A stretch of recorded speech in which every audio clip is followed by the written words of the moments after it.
আর পারছি না, এভাবে গোপালের কাছে হেরে যেতে পারছি না। কিছুতেই একটাও গুলি নিশানায় লাগছে না। একটু গণনা করে দেখুন তো রাজ্যতীষী। দীর্ঘ কয়েক বছর ধরে কৃষ্ণনগরের ঘাড়ে চেপে আছে। নামবে কবে? সেটা গণনা করে দেখতে হবে। দেখবেন আর কবে?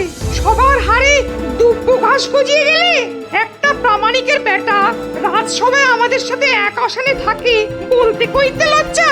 অনেকবার অনেক রকম ভাবেই তো গোপালকে অপদস্থ করা হয়েছে, কিন্তু সবটাই তো ফক্কা হয়েছে। এভাবে তো হাতে হাত ধরে চুপ করে বসে থাকতে পারবো না। এই কিছু একটা উপায় তো বের করতেই হবে। সেই উপায়টা কি সেটাই বোঝা যাচ্ছে না। এমন একটা উপায় যেটা গোপালকে এই কৃষ্ণনগর থেকে লজ্জায় পালাতে বাধ্য করবে। হ্যাঁ ভাবছি, আপনারা ভাবুন। হ্যাঁ ভাবুন ভাবুন।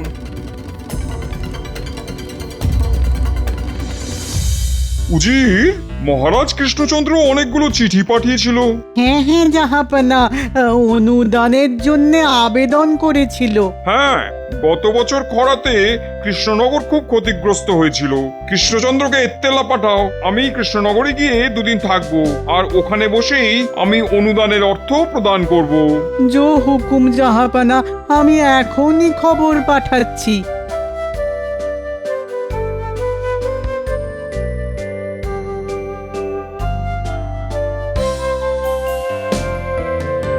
তা রাজ্যের অবস্থা কিরকম নতুন মন্ত্রী?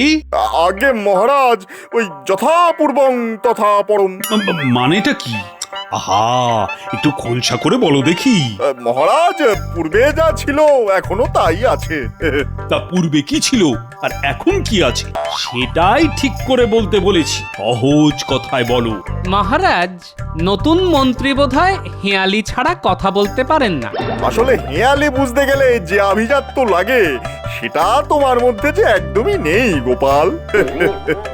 ওই আবার শুরু হলো, তোমাদের তো দেখি একেবারে সাপে নেউলে অবস্থা। আচ্ছা, সভার মধ্যে যদি এভাবে যুদ্ধ হয় তবে তো খুব মুশকিল নতুন মন্ত্রী। আমি দুঃখিত মহারাজ, এরপর থেকে আমি নিজেকে সংযত রাখব। আসলে কি জানেন মহারাজ, ওই সোজা কথা সোজাভাবে বললে সময় বেঁচে যায়, রাজকার্যে গতি আসে। তা ঠিক কথাই বলেছ। তা হ্যাঁ নতুন মন্ত্রী, এক কথায় বলো তো, রাজ্য এখন কেমন? মানে রাজ্যের মানুষজন কি বলছে? ভয়ে বলবো না নির্ভয়ে? এটা কি একটা কথার উত্তর হলো নতুন মন্ত্রী মশাই? মহারাজ আমাকে যদি এক কথায় জিজ্ঞেস করতেন তবে আমি বলতাম ভালো নেই মহারাজ। গোপাল, তোমার কাজ হলো ভাঁড়ামো করা, মানে যেটা তুমি পারো। রাজসভার কাজে তোমাকে নাক গলাতে কে বলেছে? আগে রাজ্যতীষী, আমার নাকটা বড় বেয়ারা, কিছু খারাপ হলেই আগে থেকে ওই খারাপ গন্ধ পেতে থাকে। মহারাজ, নবাবের দূত নবাবের পত্র নিয়ে এসেছেন। পাঠিয়ে দাও, পাঠিয়ে দাও। হয়তো আমার পাঠানো পত্রের উত্তর দিয়েছেন স্বয়ং নবাব বাহাদুর।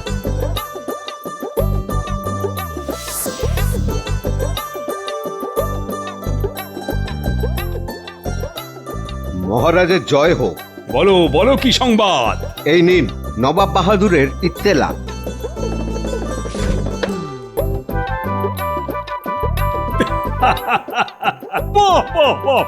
দাদু, তুমি আজ বিশ্রাম নিয়ে কাল সকালে বরং মুর্শিদাবাদ যেও। ঠিক আছে মহারাজ, আপনার যেমন ইচ্ছা। শোনো সবাই, নবাব বাহাদুর আসছেন কৃষ্ণনগরে কাল রাতে। এ তো খুব ভালো কথা মহারাজ। হ্যাঁ, ভালো মানে? এ ভালোর যে কোনো সীমা পরিসীমা নেই। তবে তো অনেক দায়িত্ব পড়ে গেল। আপ্যায়নে যেন কোনো ত্রুটি না হয়। সকাল থেকে রাতের আপ্যায়নের দায়িত্ব তাহলে কাকে কাকে কাকে দেওয়া যায়? এই সময় আমার সভাকবি আর সেনাপতি দুজনেরই অসুখ। কি যে করি। মহারাজ, এই আপ্যায়নের দায়িত্ব গোপাল আর ভগবানের ওপর দিয়ে দিন। নবাব বাহাদুর গোপালকে পছন্দ করে, আর আমাদের নতুন মন্ত্রীর সাথেও আলাপটা হয়ে যাবে। রাজ্যতীষী গোপালকে লেজে গোবরে করার সুযোগ করে দিয়েছে। সুযোগটাকে কাজে লাগাতে হবে। রাজ্যতীশী ঠিক বলেছে। এই আপ্যায়নের পুরো দায়িত্ব নতুন মন্ত্রী আর গোপালের ওপর ছেড়ে দিলাম। কি নতুন মন্ত্রী, তুমি রাজি আছো তো? মহারাজ, আমার গোপালের সাথে কাঁধে কাঁধ মিলিয়ে কাজ করতে কোনো অসুবিধা নেই। আমি প্রস্তুত। গোপালের মতো বিচক্ষণ বন্ধুকে যদি কাজে পাই তাহলে আমি ধন্য হব। ঠিক আছে, সকালে জল খাবার থেকে রাতের খাবারের দায়িত্ব আমি ভগবান আর গোপালের ওপর দিলাম। উফ, এবারে গোপালকে লেজে গোবরে করে নবাবের কাছে বেইজ্জত করতে হবে। কি গোপাল, তোমার কথা কিছু বলো। আমরা কাজটাকে একটু ভাগাভাগি করে নিই। কিরকম কিরকম? এই ধরুন, কেউ সকাল আর সন্ধ্যার জল খাবারের দায়িত্ব নিল, আর কেউ ওই মধ্যাহ্ন ভোজন আর রাতের খাবারের দায়িত্ব নিল। এক কাজে দুজনের না ঢোকাই ভালো মহারাজ, তাতে কাজের চেয়ে ঠোকাঠুকি বেশি হবে। এইটা গোপাল ভালো বলেছে, তবে তাই হোক। এই রে, ঘুরে গেল যে বিষয়টা। না, মধ্যাহ্ন ভোজন আর রাতের খাবারের দায়িত্বটা আমার কাছেই রাখতে হবে। মহারাজ, আমি মধ্যাহ্ন ভোজন আর রাতের খাবারের দায়িত্বটা নিলাম। হ্যাঁ, এটাই আমি চেয়েছিলাম। বাহ বাহ বাহ, তাহলে তোমরা যে যার মতো আয়োজনে মেতে ওঠো। কোষাধ্যক্ষ তোমাদের হাতে অর্থ দিয়ে দিচ্ছে। মহারাজ, একটা নিবেদন আছে। বলছিলাম যে আমরা আমাদের মতো নবাবের আপ্যায়নের দায়িত্ব নিয়ে আগে নবাবকে খুশি করি। এখন আমাদের অর্থ সংকট চলছে, রাজার পাশে দাঁড়ানো রাজকর্মচারীর কর্তব্য। আপনি নবাবের কাছে অনুদান পেলে আমাদের দিয়ে দেবেন। কি নতুন মন্ত্রী মশাই, ঠিক বলিনি? সাধু সাধু, এই নতুন মন্ত্রী, তুমি কি বলো? ইস, প্রথম ধাক্কাটা বেশ জোরে দিল। আমিও ভগবান, হারবো না। হ্যাঁ, এবার মহারাজ, ওই গোপালের দূরদর্শিতার তুলনা নেই। আমার মনের কথাটাকে কিভাবে যে জানতে পারলো, আমিও ঠিক এটাই ভাবছিলাম। ফাঁদে পড়েছো বগা আমার, আমাকে ধাক্কা দেবে। তুমি এখনো আমাকে ঠিক চেনোনি, এবার দেখো তোমার কি হাল করি। দেখেছো কিরকম বজ্জাত মানুষ এই গোপাল? ও কিরকম তোমার ফাঁসিয়ে দিল। হ্যাঁ, ওইখান থেকে আবার আমাকে উঠতে হবে। হ্যাঁ, ও সত্যি মহা মৃত্যুঞ্জয় কবচ ধারণ করে আছে। আরে দাঁড়াও দাঁড়াও, ও একটা সুযোগ আমার হাতে তুলে দিয়েছে। সেটা হলো, মহারাজের কাছে অর্থ সাহায্য না নিয়ে নবাবের জল খাবারের মতো বিষয় ও নিজে দেখবে। হ্যাঁ, ঠিক, গোপাল ভেবেছে ও যেরকম জল খাবার খায় নবাবও সেরকমই খাবে। ও তো জানে না যে নবাবী চাল কাকে বলে, নবাবী ঢং কাকে বলে। ঠিক ঠিক, এই বিষয়টা তো দেখিনি। আমাকে ঠিক মতো মধ্যাহ্ন ভোজন আর রাতের নবাবী খানার ব্যবস্থা করতে হবে। নবাবের মন আমি ঠিক জয় করে নেব। ব্যাস, এইভাবে এগিয়ে যাও, জয় তোমার হবে। শুধু রান্নার পদগুলো ঠিক করে বানাতে বলো, তোমার জয় শুধু সময়ের অপেক্ষা করছে। শুধু আমার আর মহারাজের মুখ চেয়ে এই কাজ তোমাকে করে দিতে হবে ভোলা। এভাবে বলো না গোপাল দাদা, এভাবে বলো না। তুমি রসের যত মিষ্টি আছে সব রাখবে। নবাবের জলখাবার, নবাব যেন মিষ্টি খেয়ে মুগ্ধ হয়ে যান। তুমি তোমার সবটুকু দিয়ে মিষ্টি বানাও। যা খরচ হবে নবাব চলে গেলেই সব শোধ করে দেব। আগে নবাব খুশি হোক, তারপর যা হবার হবে। উজির, আচ্ছা বলো তো, কৃষ্ণনগরের সেরা জিনিস কি? আগে গোপাল, কি আবাদ, একদম সঠিক কথা বলেছো। ওই রকম একটা মানুষকে যদি আমি আমার দরবারে রাখতে পারতাম। যাক ও কথা। দূত, এই কৃষ্ণচন্দ্র খবর নিয়ে এসেছো? এসেছে জাহাপানা। ডাকো তাকে। প্রহরী, প্রহরী, দূতকে খবর দাও, নবাব বাহাদুর ডাকছেন। গিন্নি, আরে এই নাও গো বাজারের থলি, ইলিশ মাছ এনেছি, ডিম ভরা। ও মা, ইলিশ! কি ভাগ্য আমার! এই বেলা ভাজা ইলিশের তেল দিয়ে মেখে এই ভাত খেয়ে রাজসভায় যাব। ওবেলা এসে ইলিশ ভাপা আর সর্ষে ইলিশ খাবো। ঠিক আছে করে দেব, তবে পেটে সহ্য হবে তো?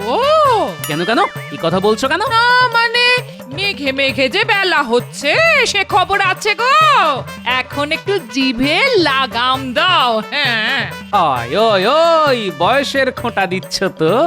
একটা কথা বলি গিন্নি, বয়স বাড়াটা বয়সের ধর্ম। বয়স বাড়ুক, কিন্তু মনের বয়স যে কমছে। আরেকটা জিনিস বলতে দাও, ওই যে ডিম ভালো করে ভেজে টক দিয়ে রেঁধে রেখো। আহা, কতদিন খাইনি। চলি গিন্নি পুকুরে স্নান করতে।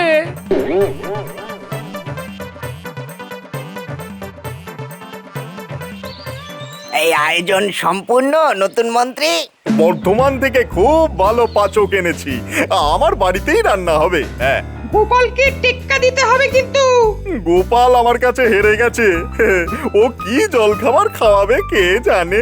মধ্যাহ্ন ভোজন যাতে ভালো হয় সেটাই আমাকে দেখতে হবে। হ্যাঁ, এবার আমি দেখতে পাচ্ছি গোপালের ভবিষ্যতে একটা কালো গ্রহ খুব দ্রুত এগিয়ে আসছে। আনন্দ করো সবাই। তা খাদ্য তালিকা কিছু করেছেন নাকি নতুন মন্ত্রী মশাই? হ্যাঁ, সব বাদশাহী খানা, নানা স্বাদের। নবাব বাহাদুর খুশি হতে বাধ্য একেবারে। আজ রাতে 3 রকম মোগলাই খানা থাকবে। হ্যাঁ, আজ রাত্রেই বিড়াল মেরে দেবেন নতুন মন্ত্রী। হ্যাঁ, কাল সকাল থেকেই যেন নবাব আপনাকেই খোঁজে।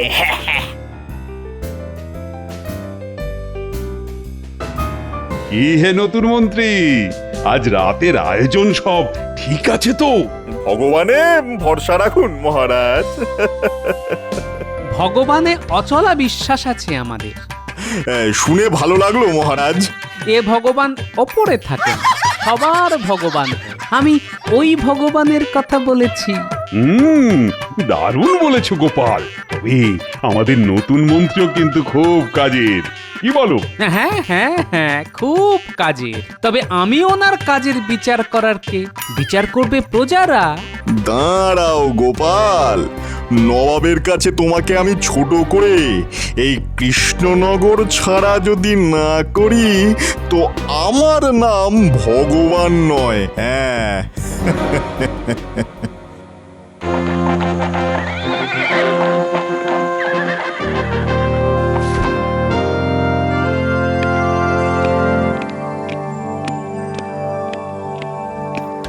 তোমার সভাকবি কোথায় কৃষ্ণচন্দ্র? বিশ্রামে আছে নবাব বাহাদুর, খুবই অসুস্থ কিনা। আর কৃষ্ণনগরের শ্রেষ্ঠ রত্ন গোপাল কোথায়? এই যে নবাব বাহাদুর, আপনার সেবায় হাজির। নবাব বাহাদুর এই আমার নতুন মন্ত্রী, নাম ভগবান। তাহলে তুমি ভগবানের ওপরে অনেক নির্ভরশীল। তা একরকম বলতে পারেন। নবাব বাহাদুর, আজ রাতের খাবার আমার দায়িত্বে, আপনাকে খুশি করবে আশা করি। আজ রাতে আর গুরুপাক কিছু খাবো না, হালকা ফুলকা কিছু হবে। হালকা ফুলকা হবে নবাব বাহাদুর, আপনি বিশ্রাম করুন, আমি আপনার হালকা ফুলকা খাবারের ব্যবস্থা করছি। ব্যাস মিটে গেল ঝামেলা। তাহলে প্রাসাদে চলুন, বিশ্রাম নিন এখন। চলো।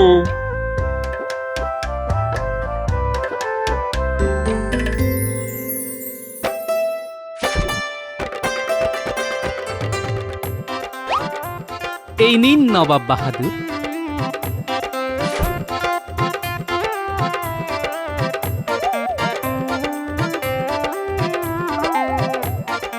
আহ, কি জিনিস এটা? এটাকে রসগোল্লা বলে।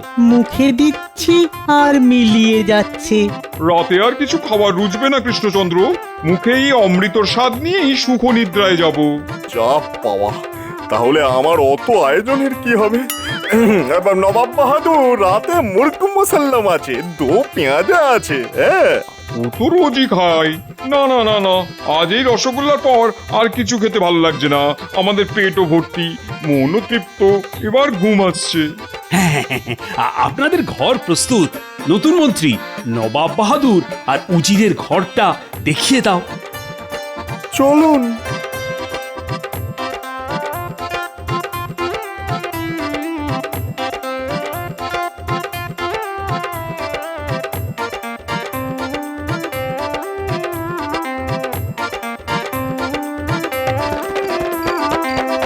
ভোলা, তোমার মিষ্টির তো খুব প্রশংসা করলেন নবাব বাহাদুর। হ্যাঁ, তোমার মুখে এইটা শুনবো বলেই তো বসে আছি গো গোপাল দাদা।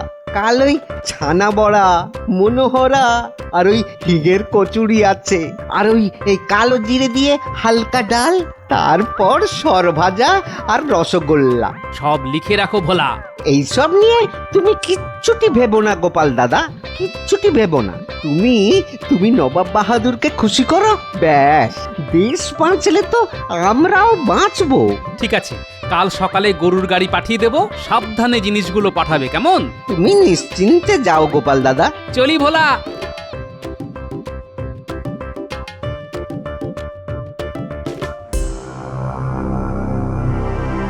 কোথা থেকে কি হলো? এই রকম যে হতে পারে সেটা ভাবতেও পারিনি। মহামৃত্যুঞ্জয় কবচ, ওকে হারানো দুঃসাধ্য। এই তো বললেন একটা কালো গ্রহ আসছে। দূর, আপনার গণনার উপর কোনো আস্থা নেই। না না, কাল সকালে সব ঠিক হয়ে যাবে। হ্যাঁ, তার আজকের খাবারগুলোর কি হবে? আমরা খেয়ে নি, খাবার নষ্ট করা উচিত নয়। ঘ্রাণে তো অর্ধেক পেট ভরেই গেছে, বাকিটা খেয়ে ভরাই। ও ভগবান, ভগবান রক্ষে করো, রক্ষে করো, রক্ষে করো।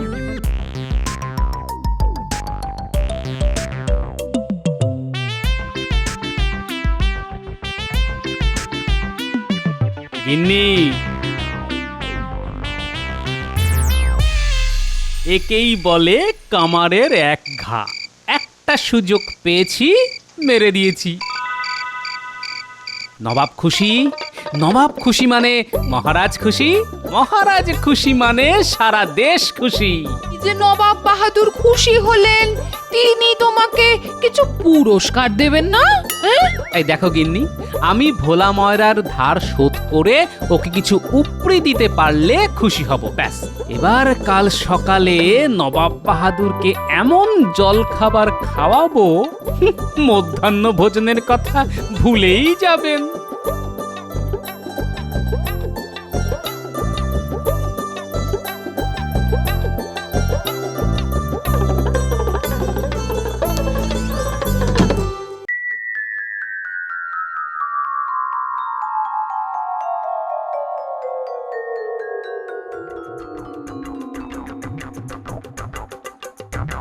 আহ, কি সুন্দর, কি স্বাদ, মুখে দিলেই মিলিয়ে যাচ্ছে। আজ সকালের খাবারটাও খুব বেশি হয়ে গেল।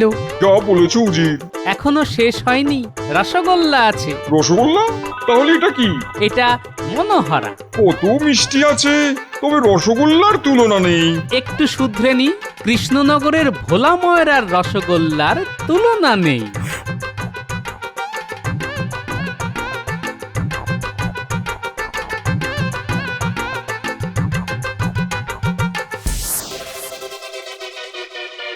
সব শেষ, আর কিচ্ছু হবে না।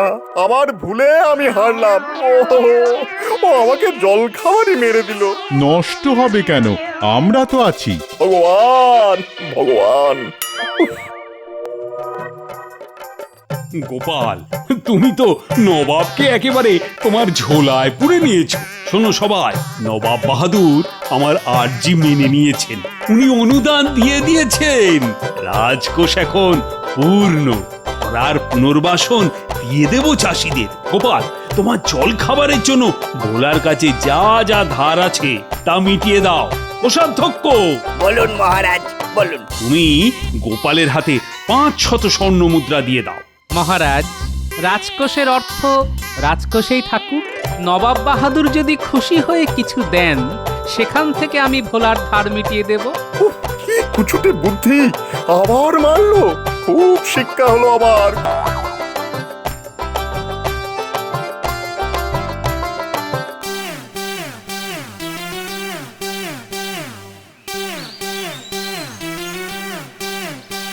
গোপাল, তোমার তুলনা নেই। কৃষ্ণচন্দ্র, তোমার কাছে একটা চাওয়ার আছে। বলুন বলুন নবাব বাহাদুর। তোমাদের এই ভোলা ময়রাকে আমি নিয়ে যাব, ওখানে আমাদের কারিগরকে এই রসগোল্লা শিখিয়ে দেওয়ার পরই তবে ওকে ছাড়বো। এই রে, এই মাটি করেছে। ভোলা চলে গেলে তো আমরা কানা, এটাকে মেটাতে হবে। নবাব বাহাদুর, একটা আর্জি আছে যে। বলো বলো গোপাল বলো। ওখানে গিয়ে শেখানোর চেয়ে এখানে এসে শেখাটা খুব দরকার। কেন কেন? আসলে যে মাটিতে যা হয় এটা মাটিরই গুণ নবাব বাহাদুর। কেমন করে হচ্ছে আমি বুঝিয়ে দিচ্ছি। হ্যাঁ, ধরুন এই আখ বলে একটা গাছ আছে, সেখান থেকে চিনি হয়, শ্যামলা গাইয়ের দুধ থেকে ছানা হয়, সেই শ্যামলা গাই কৃষ্ণনগরের ঘাস খায়। এই সব তো এই মাটিরই নবাব বাহাদুর। আর এর একটাও না থাকলে ওই রকম রসগোল্লা যে হবে না নবাব বাহাদুর। তাহলে উপায়? আমি তো রসগোল্লা ছাড়া থাকতে পারবো না। উপায় একটা আছে, আপনাকে প্রতিদিন 10 হাঁড়ি করে রসগোল্লা পাঠাবো। তাহলে তো কথাই নেই। তবুও আমি আমার এক কারিগরকে পাঠাবো। এই রসগোল্লা দিকে দিকে ছড়িয়ে দিতে হবে। গোপাল, এই নাও, তোমার আপ্যায়নে খুশি হয়ে 2000 স্বর্ণ মুদ্রা দিলাম। আর এইটা আমার তরফ থেকে তোমাদের ভোলা ময়রাকে 1000 স্বর্ণ মুদ্রা খুশি হয়ে। তাহলে কৃষ্ণচন্দ্র, মনে থাকবে তো, প্রতিদিন 10 হাঁড়ি রসগোল্লা। আপনি মুর্শিদাবাদে পৌঁছন, দেখবেন রসগোল্লা ঠিক পৌঁছে গেছে। চলো উজির, এবার আমরা যাই। সব ভালো তার, শেষ ভালো যার।